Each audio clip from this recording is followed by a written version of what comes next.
भंडारा जिल्ह्यात 45 उष्माघात कक्षाची उभारणी, आरोग्य विभागाच्या यंत्रणांची उपाययोजना।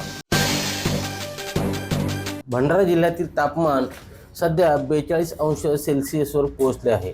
पुढील काही दिवसात पारा 46 ते 48 अंशांपर्यंत जाण्याची शक्यता हवामान विभागाने वर्तवली आहे।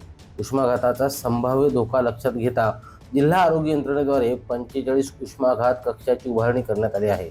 या कक्षामध्ये 33 प्राथमिक आरोग्य केंद्र, 7 ग्रामीण रुग्णालय, 2 उपजिल्हा रुग्णालय, 1 जिल्हा रुग्णालय आणि 2 नागरी आरोग्य केंद्रांचा समावेश आहे। सध्या या कक्षामध्ये कोणताही रुग्ण दाखल नाही। मात्र गत वर्षी 27 रुग्णांना उष्माघाताची लागण झाली होती, यामध्ये 4 जणांचा दुर्दैवी मृत्यू झाला होता। त्यामुळे यंदा विशेष दक्षता घेण्यात येत आहे। एप्रिल, मे आणि जून हे महिने उष्माघाताच्या दृष्टीने अत्यंत संवेदनशील मानले जातात। त्यामुळे उष्माघात कक्षामध्ये आवश्यक औषध साठा, कोल्ड स्टोरेज साहित्य, बेड्स तसेच तज्ञ डॉक्टर आणि प्रशिक्षित कर्मचारी पर्याप्त प्रमाणात उपलब्ध ठेवण्यात आले आहेत। जिल्हा स्तरावर सर्व वैद्यकीय अधिकाऱ्यांना प्रशिक्षण देण्यात आल्याची माहिती आहे।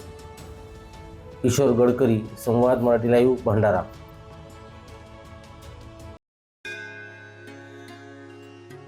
श्री गणपती संस्थान महड, तालुका खालापूर, जिल्हा रायगड।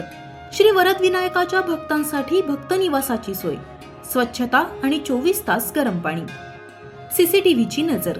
आगाऊ नोंदणीसाठी संपर्क करा 02192 26 69 12 72 76 47 38 54।